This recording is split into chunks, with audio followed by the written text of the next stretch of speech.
Buenas tardes, es un gusto para nosotras recibirlos en esta sesión, en esta masterclass en el que vamos a explicar el nuevo régimen fiscal por parte de la licenciada en Contaduría, especialista fiscal y maestra en finanzas, Liz Miriam González Barajas. Ella nos va a explicar acerca del nuevo régimen, que es el régimen de simplificado de confianza y bueno, en cómo repercute en las personas físicas para que puedan tomar una decisión informada. Y yo les voy a estar hablando acerca de su repercusión en los planes personales. Bueno, pues presento a ustedes a la licenciada, que además de lo que les comenté, actualmente trabaja en su propia consultoría fiscal y contable desde el 2010. También trabaja en el Instituto Profesional de Contaduría GBA y es maestra de CETIS de la número 13. Y en la Universidad Tecnológica de México, en la UNITEC, también ha dado clases, así como en otros colegios. Bueno, pues los dejo con ustedes a la licenciada Liz Miriam. Listo. Bueno, pues muchas gracias. Gracias a quienes nos acompañan y quienes puedan ver la grabación. Estamos a sus órdenes para cualquier situación que se les pueda ofrecer. Y efectivamente vamos a platicar sobre las reformas fiscales para este nuevo año. Ya llevamos 28 días del año nuevo y sin embargo han sido 28 días de mucha información por parte del Servicio de Administración Tributaria, muchos cambios en relación a la legislación fiscal, aunque efectivamente no hay nuevos impuestos, pues sí hay modificaciones que es importante tomar en cuenta y de las que quisiéramos hablar el día de hoy. Entonces voy a compartir mi pantalla para empezar. El régimen simplificado de confianza también tiene ciertas aplicaciones para las personas morales, pero hoy vamos a hablar específicamente de personas físicas. Y hagamos contexto para esto. Tendríamos que recordar cuáles eran los regímenes existentes hasta diciembre de 2021. Teníamos personas físicas que tributaban en el régimen de actividades empresariales y pues su mayor característica es que eran actividades empresariales como son comercio o podrían ser actividades de agricultura, servicios como transporte, pero que generaban más de 2 millones de pesos. Tenían la obligación de expedir su CFDI con firma electrónica o bien con su certificado de sello digital y podían realizar deducciones de acuerdo al artículo 27 de la Ley del Impuesto sobre la Renta, que ahí manifestaba todos los requisitos. Estaban obligadas a la contabilidad electrónica y a subir la contabilidad electrónica cuando tenían ingresos mayores a los 4 millones de pesos y no les aplicaban retenciones de impuestos sobre la renta en lo relacionado a tener operaciones con personas morales. Entonces, a grandes rasgos, ese era el régimen, o ese es el régimen de actividades empresariales, porque este persiste. Luego tenemos el régimen de servicios profesionales. Y en servicios profesionales, bueno, pues se dedicaban o se ubican las personas que prestan servicios de tipo civil, donde es necesario contar con un título profesional para hacer la prestación de este servicio. También obligados a la expedición de un CFDI, ya sea con firma electrónica o con sello de certificado digital, o con un certificado de sello digital, perdón. Y tenían que pagar su impuesto sobre la renta con base a su utilidad, desde el 6% hasta el 35%. Entre más alta la utilidad, pues más alto el impuesto. También consideraban las deducciones de acuerdo al 27 de renta. Y en el caso de servicios profesionales, sí aplican las retenciones cuando se trabaja o cuando se presta el servicio para personas morales, y esa retención es del 10%. Estos eran como los primeros tipos de contribuyentes, actividades empresariales y servicios profesionales. Y luego teníamos los del régimen de incorporación fiscal. La característica distintiva de este régimen es que se refiere a personas físicas que no obtienen ingresos más allá de los 2 millones de pesos. Y por esa situación, pues se considera que tienen menor capacidad administrativa y tienen fue un régimen creado con muchas facilidades. Una de ellas en relación a los impuestos directos, lo que significa IVA y el IEPS, tenían derecho a pagar su impuesto de acuerdo a la actividad económica cuando se trataba de ventas al público en general. Podían utilizar el sistema Mis Cuentas para expedir su factura electrónica y lo mismo pagaban un impuesto que iba desde el 1.92 hasta el 35%, pero con una posibilidad de reducción. Cada año el impuesto iba permitiendo una reducción desde el 100% hasta el 10%, porque justo como su nombre lo dice, este régimen era para incorporar a los contribuyentes a la situación fiscal. Y después de 10 años, pues los consideraba aptos ya con la experiencia suficiente para migrar a las actividades empresariales o los servicios profesionales, dependiendo. Tienen todavía ciertas limitaciones para tributar en el régimen de incorporación fiscal, porque no deben ser socios, no deben ser parte de plataformas electrónicas y tampoco deben prestar servicios que requieran título profesional, como es el caso de este lado, los servicios profesionales. Y tenemos también el régimen de arrendamiento, que tiene que ver con el uso o goce temporal de bienes. Puede ser ya sea vivienda o oficinas o locales comerciales.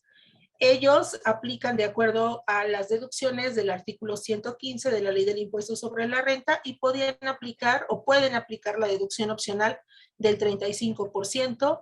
También están obligados a la expedición del CFDI, ya sea con firma electrónica, con certificado de sello digital o bien utilizando el aplicativo Mis Cuentas en factura fácil. Entonces, este era el panorama hasta diciembre de 2021. Llega la reforma y a partir del 1 de enero nace un nuevo régimen fiscal llamado Nuevo Régimen Simplificado de Confianza, y que lo hemos escuchado o lo hemos mencionado mucho como RESICO.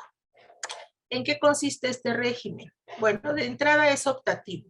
No es obligatorio que las personas físicas tributen en este régimen. Tiene algunas ventajas para ciertos contribuyentes y podría ser desventajoso para otros contribuyentes. Entonces aquí tendríamos que hacer un análisis personal de la situación de cada contribuyente para saber si nos favorece o no.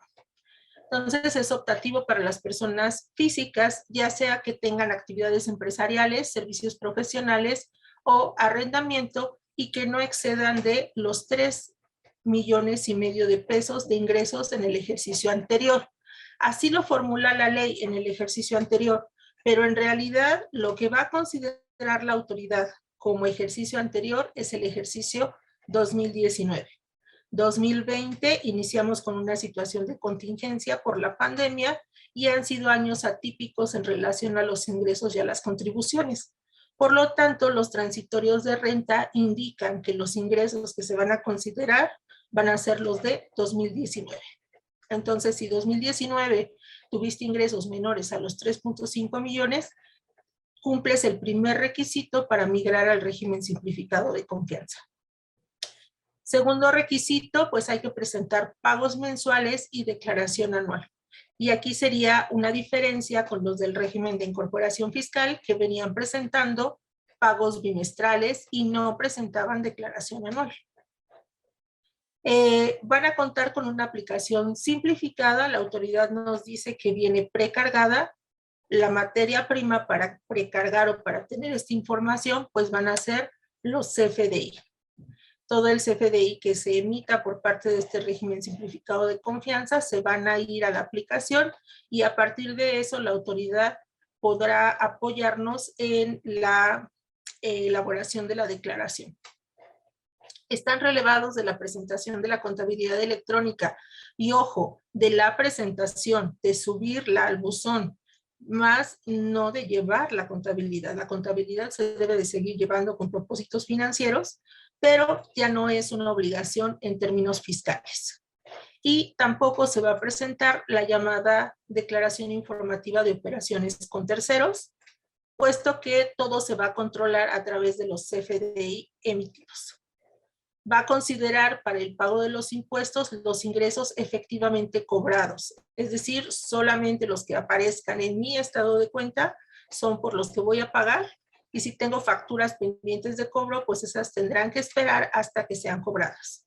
Y aquí es donde digo que tenemos que pensar si realmente nos conviene o no, porque no considera deducciones, ni en las declaraciones mensuales, ni en la declaración anual.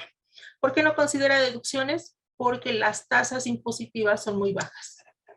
Entonces, pues no tenemos derecho a ninguna deducción en caso de que nos decidamos por este régimen.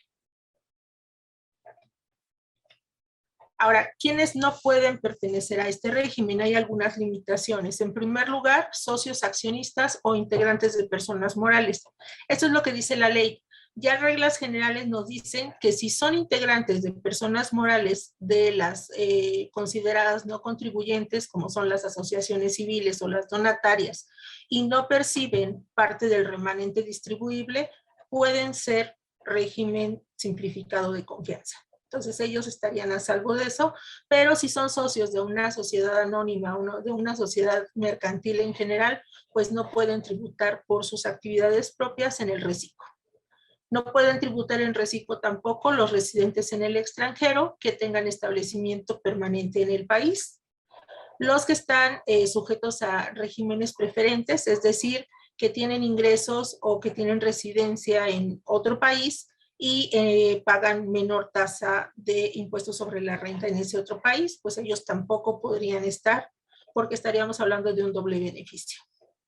Los que perciban ingresos por asimilados a salarios, y aquí especialmente se refiere a los que reciben honorarios asimilados a salarios. Entonces ellos tampoco pueden tributar en el reciclo, y tampoco los que pertenezcan a ingresos provenientes de plataformas tecnológicas como el Uber, el Rappi, el Airbnb, esos tampoco pueden considerarse para el régimen simplificado de confianza.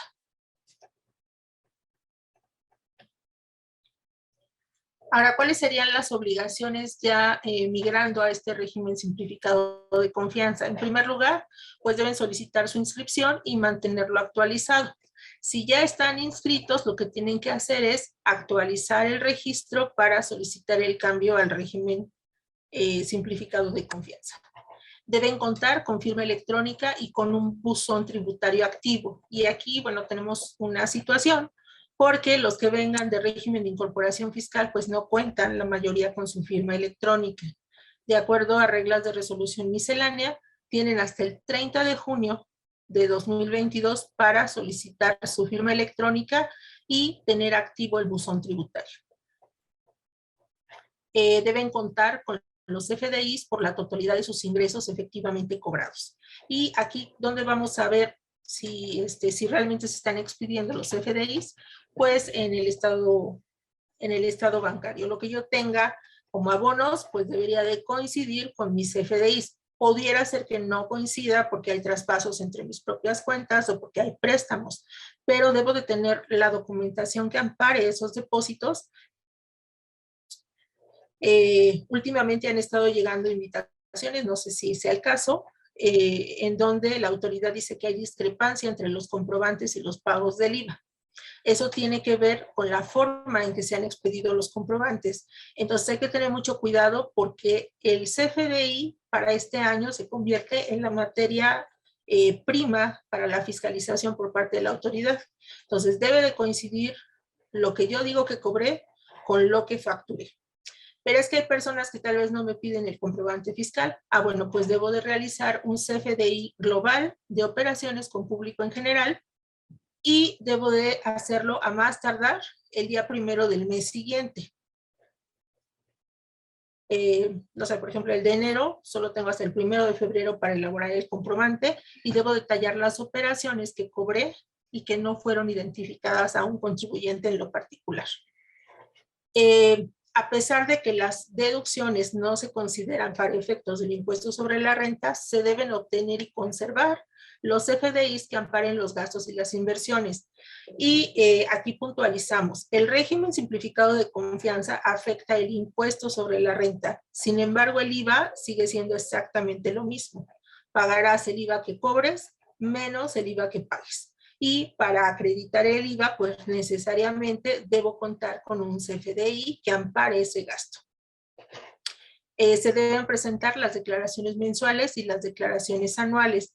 Y aquí es importantísimo. Es un régimen muy noble en relación a la tasa impositiva, pero muy estricto en el cumplimiento de la obligación.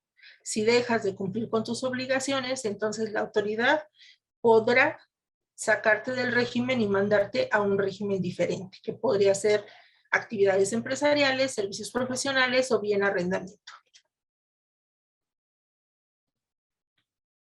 Ahora, ¿cómo se determina el impuesto y cuál es el atractivo mayor de este régimen simplificado de confianza?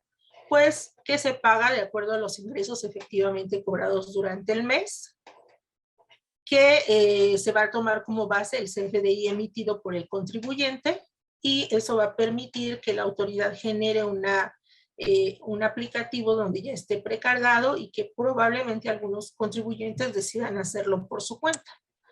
La tasa va desde el 1% hasta el 2.5%. Entonces ahí es donde está como la maravilla del régimen, porque en los otros regímenes pues llegamos hasta el 35%. Aquí lo máximo que se puede pagar es 2.5%. Y quienes realicen operaciones con personas morales deberán aceptar la retención del 1.25 y se podrá acreditar contra el impuesto a cargo.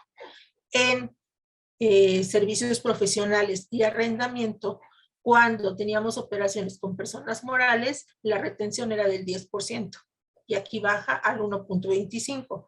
Pero ojo, no solamente para servicios profesionales y arrendamiento, sino también las actividades empresariales serán sujetas a la retención del 1.25, que no lo eran hasta 2021. Y aquí tenemos un ejemplo que es muy sencillo. Si tengo ingresos cobrados durante durante el mes de 48,000 pesos, aquí tengo la tabla que va del 1% al 2.5, ubico mi límite hasta 50,000 pesos, entonces me corresponde una tasa de impuesto sobre la renta del 1.10%. 48,000 por el 1.10%, el impuesto sobre la renta a pagar será de 528. No apliqué ninguna deducción. ¿Cuál sería el IVA a pagar de estos 48,000 pesos? Pues si no tengo deducciones, mi IVA serían 7,680. Si tengo comprobantes de gastos, puedo reducir el IVA. Pero lo que sí ya no puedo reducir es el impuesto sobre la renta, porque pues bueno, de hecho sí ya es muy bajo. Esta sería, a grosso modo, el cálculo en el que se realiza la declaración mensual. De la misma manera se realiza para la declaración anual. Tenemos una tabla diferenciada que acumula los ingresos por ejercicio, pero las tasas son exactamente lo mismo. Aquí el punto es que no se deben de rebasar los 3,5 millones. ¿Qué sucede si en algún mes yo rebaso los 3,5 millones? Pues la autoridad automáticamente te va a enviar nuevamente al régimen de actividades empresariales, al de servicios profesionales o al de arrendamiento, según corresponda, de acuerdo a tus actividades. Y vamos a tener una complicación ahí, porque dice la resolución miscelánea que si te regresa por haber incumplido, por haber rebasado los 3 millones o bien por haber incumplido con la presentación de las declaraciones, tendrás la obligación de presentar declaraciones complementarias para tributar de acuerdo al régimen en el que te está regresando y pagar las diferencias, ¿no? Entonces, si habías pagado aquí 528,000 y rebasaste los 3,500,000 en junio, entonces te va a regresar a partir de julio a actividades empresariales y tendrás que presentar complementarias desde enero a junio, haciendo los ajustes de acuerdo al régimen de actividades empresariales. Entonces hay que tener mucho cuidado en la estimación de nuestros ingresos para saber si realmente nos conviene o no vamos a rebasar esta cifra para cambiarnos al régimen simplificado de confianza. Ahora, ¿cuáles son los requisitos para permanecer en el régimen? Primero, emitir el CFDI por todos los ingresos percibidos. Si se me olvida, se me pasa o de manera dolosa no emito el CFDI, por ejemplo, el CFDI global, ese es un motivo para que la autoridad me saque del régimen de confianza y me mande a un régimen de actividades empresariales, de servicios profesionales o de arrendamiento. Encontrarse al corriente en el cumplimiento de las obligaciones fiscales, es decir, mi formato 32D, que es la opinión de cumplimiento, deberá estar siempre en positivo. Cuando empiece a salir en negativo, quiere decir que ya incumplí y por lo tanto, nuevamente salir del régimen. No encontrarse en las llamadas listas negras. Recuerden que a partir del año pasado, operaciones inexistentes, facturas falsas, domicilios no localizados, mandan el registro a estas llamadas listas del artículo 69A y artículo 69B de código, y no debemos tener operaciones con esas personas. Entonces, si se encuentran en esas listas o hay alguna razón por la que se cae en esa lista, también es un motivo para que la autoridad me saque del régimen. En este caso, ¿qué puedo hacer? Porque obviamente si hay prueba en contrario, pues sería aclarar la situación y solicitar a la autoridad que me regrese al régimen simplificado. No puedo omitir 3 o más pagos mensuales, consecutivos o no. No necesariamente tienen que ser consecutivos, porque si se omiten en un año calendario, entonces sales del régimen. Si no se presenta la declaración en tiempo y forma, también sales del régimen. Entonces digo, nuevamente, sí es un régimen muy noble en relación a la tasa impositiva, pero sí me maneja una cultura de mucha disciplina en relación al cumplimiento de obligaciones y a la emisión del CFDI. Entonces ahí hay que tener cuidado. Ahora, actualmente estoy en actividad empresarial, estoy en régimen de servicios profesionales o estoy en régimen de arrendamiento. ¿Qué tengo que hacer para pasarme al régimen simplificado de confianza? Pues presentar el aviso de que deseo pasarme a este régimen simplificado de confianza. Ese aviso se presenta en la página del SAT con ya sea firma electrónica o con contraseña, llenando el cuestionario de actividades y obligaciones y señalando que deseo hacer el cambio a régimen simplificado de confianza. Y aquí ha habido mucha especulación en relación a la fecha. ¿Cuál es la fecha en la que debo hacer el cambio? A más tardar el 31 de enero. Es que la resolución, los transitorios de renta me hablan de la fecha del 31 de enero solamente para el régimen de incorporación. Sí, pero el 27 del reglamento de código me dice que cuando yo deseo presentar un aviso de actualización de obligaciones, solo tengo un mes para realizarlo. Es decir, si yo quiero empezar a tributar a partir del 1 de enero, tengo como fecha límite, de acuerdo al 27 del reglamento de código, el 31 de enero para presentar mi aviso. Si no lo presento, ¿qué va a suceder? La autoridad va a entender que decido quedarme en el régimen actual y ya no lo puedo variar, por lo menos en este ejercicio. Tendría que esperar a que inicie el ejercicio siguiente para hacer el cambio. Y eso también está establecido en reglas de resolución miscelánea para régimen de confianza. Me dice que cuando se opte por un régimen diferente al régimen de confianza, no se podrá variar la opción en el mismo ejercicio. Entonces, la conclusión aquí es que la fecha es el 31 de enero. No lo dicen las reglas, no lo dicen los transitorios, pero ya tenemos legislación en relación a reglamento de código y resolución miscelánea me dice que no puedo variar la opción. Entonces, no puede ser que ya en junio diga, no, pues sí me conviene el de confianza y entonces me cambio. No. Y la fecha del 30 de junio, que es otra fecha que se está manejando ahora, tiene que ver con solicitar firma electrónica y activar buzón tributario para quienes decidan quedarse en régimen de incorporación fiscal. Porque ¿qué va a pasar con el régimen de incorporación fiscal? El artículo 111 de renta nos manejaba que podías tributar en el régimen de incorporación fiscal y permanecer en él durante 10 años. Y entonces ahora llega esta reforma y pues resulta que mis 10 años no se han cumplido. Bueno, como la ley no puede ser retroactiva, se decidió en disposiciones transitorias que sí te venía bien quedarte en régimen de incorporación fiscal hasta terminar tus 10 años de tributación, lo puedes hacer. Es un régimen que ya no existe en la ley, sin embargo, por disposiciones transitorias te puedes mantener en él.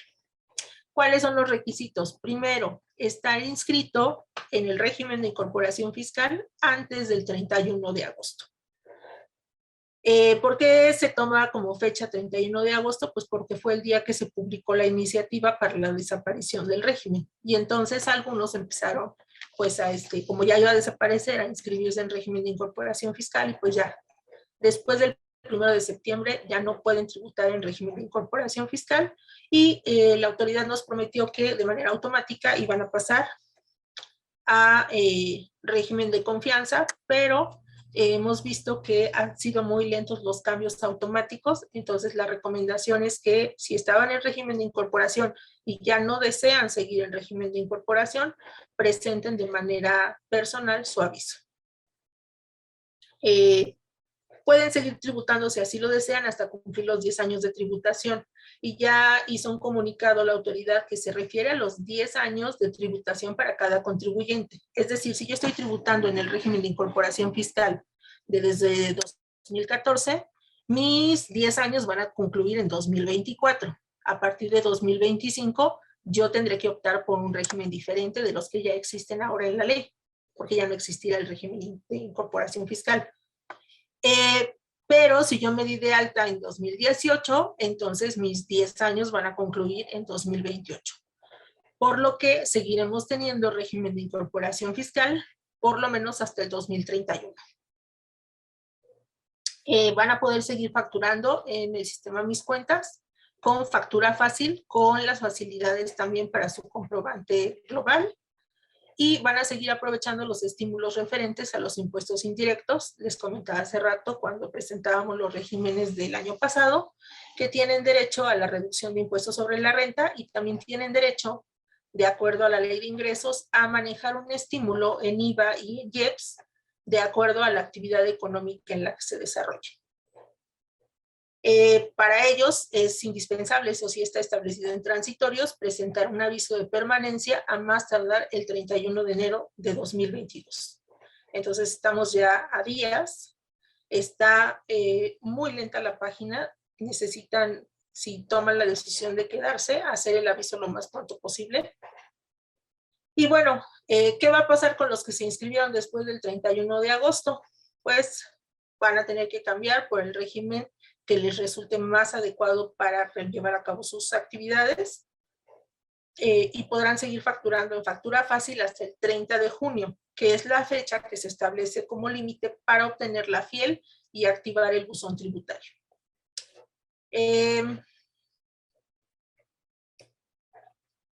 Ahora, si el contribuyente no presenta el aviso de cambio de régimen, la autoridad pues lo va a cambiar a lo que considere que es lo mejor para el contribuyente, que obviamente no creo que sea el régimen de confianza, sino que lo mandaría a actividades empresariales o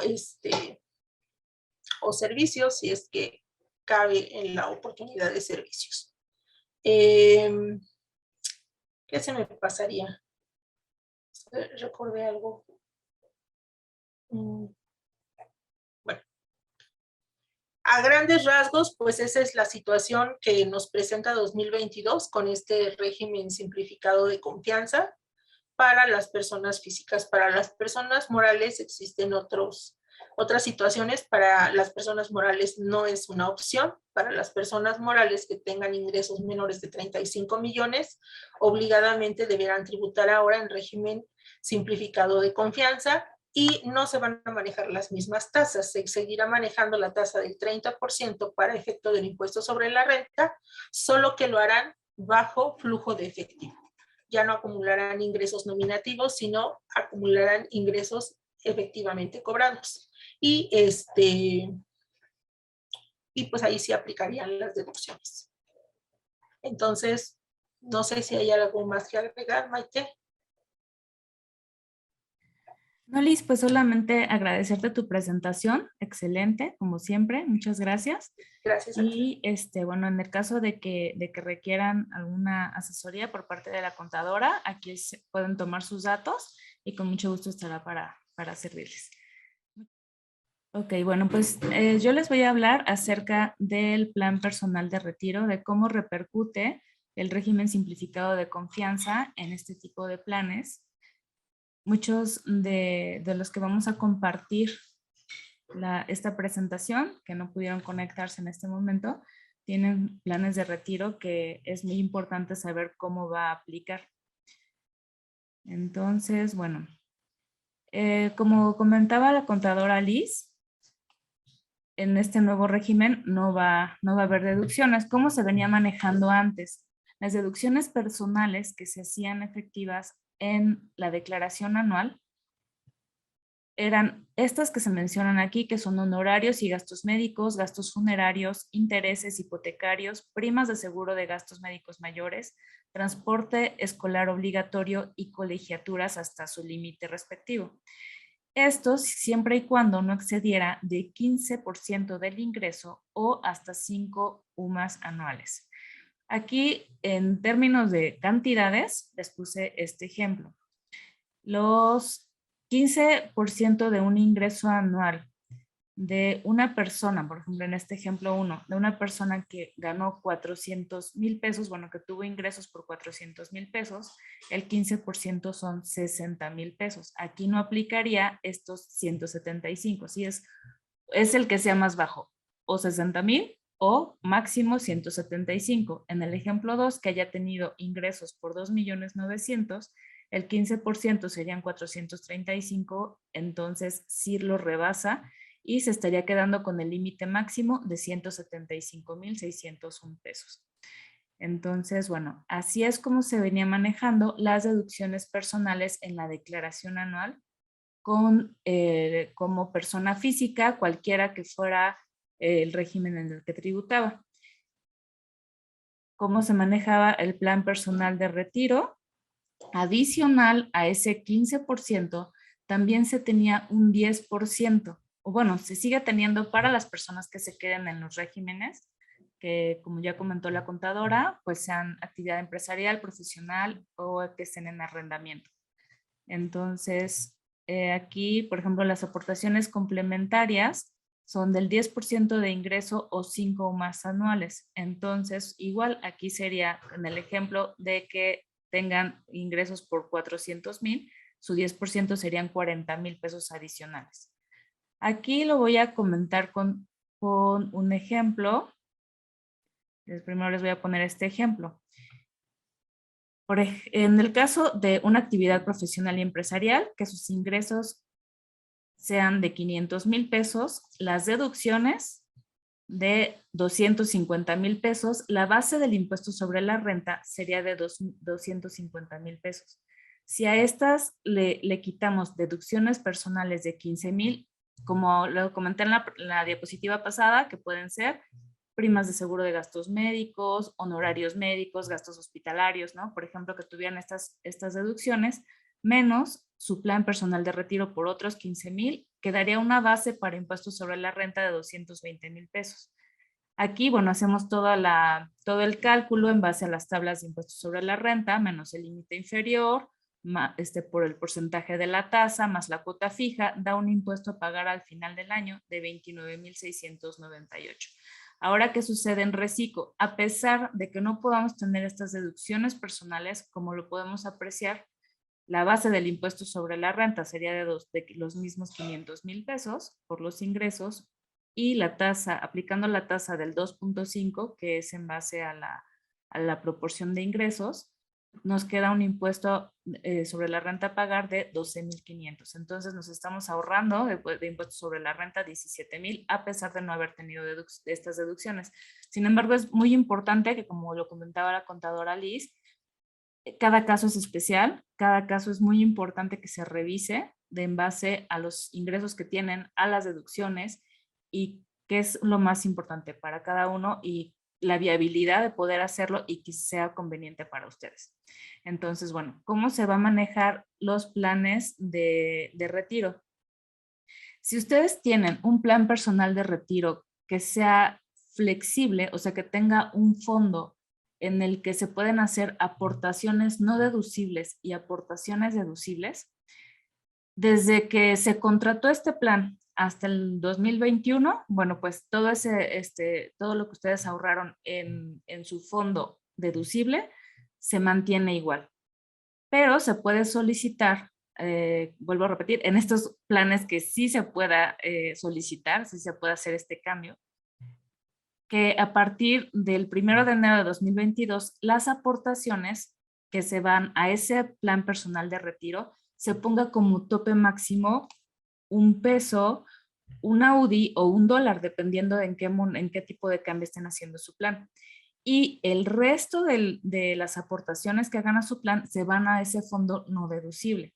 Ahora, ¿cómo aplica al final cuando ya les entregan el dinero, cuando ya van a recibir su plan?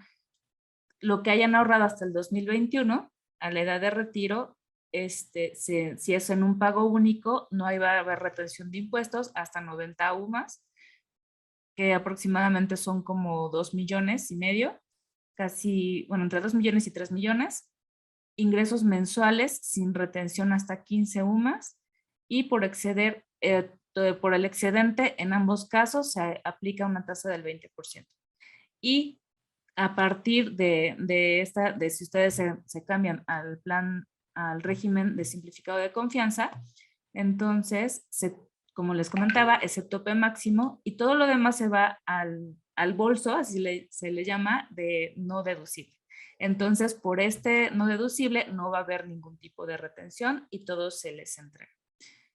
Esta es la manera en la que se van a tratar los planes personales de retiro. Ahora también es muy importante revisar cada uno de sus planes porque cada uno tiene condiciones generales muy específicas y depende también de en qué artículo cae las aportaciones que hacen en ellos. Porque, bueno, hay tres específicos y se tendrá que dar tratamiento fiscal y la asesoría dependiendo de cómo sea el suyo.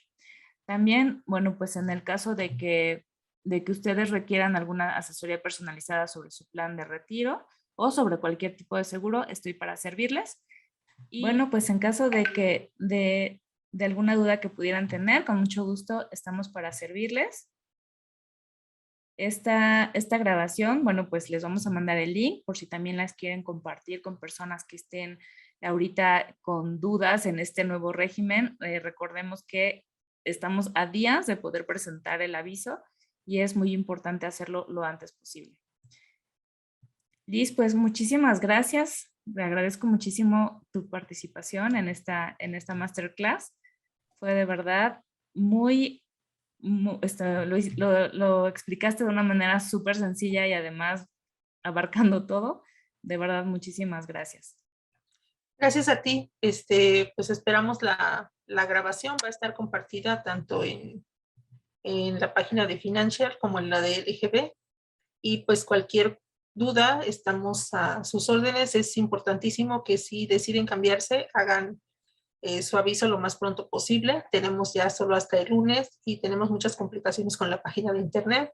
Seguimos muchas complicaciones con los comprobantes y es importante tener la información sobre los planes de retiro. Bueno, si ya no se van a deducir, pues tampoco se van a acumular al final y me parece que esa es una adecuación que tenía que hacerse para mantener la simetría fiscal. Así es. Bueno, pues muchas gracias por la participación de todos los asistentes y quedamos a sus órdenes. Muchas gracias. Buenas tardes. Hasta luego. Buenas tardes.